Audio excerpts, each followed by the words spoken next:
اے سنیو مبارک ہو آپ کو، اللہ رب العزت نے ڈاکٹر محمد اشرف آصف جلالی صاحب کی صورت میں ایک عظیم نعمت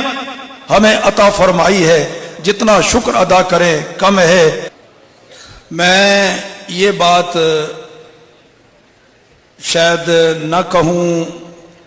اور آپ اس کو محسوس بھی نہ کریں کہ اس وقت اہل سنت و جماعت میں سب سے بڑا عالم ڈاکٹر اشرف آصف جلالی صاحب ہے۔ یہ میں نہیں کہہ رہا، ان کے اساتذہ بھی موجود ہیں، ہو سکتا ہے علمی طور پر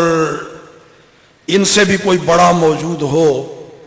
پر میں یہ ضرور کہوں گا اور کہنے پر میرا دل مجھے مجبور کر رہا ہے، اس دور میں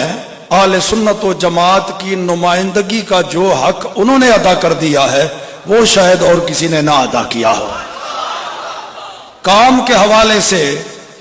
ان کی خدمات بے مثال ہیں۔ تھوڑی سی عمر میں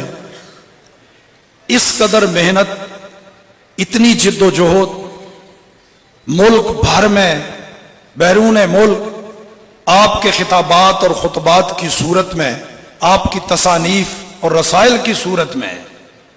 جتنی رہنمائی عالم اسلام کو مہیا ہوئی ہے وہ ایک منفرد مثال ہے۔ اللہ رب العزت ان کے عزائم میں کبھی ان کو مبارکباد دوں تو میں یوں کہا کرتا ہوں، اللہ تعالیٰ آپ کی فتوحات میں اور زیادہ برکتیں عطا فرمائے۔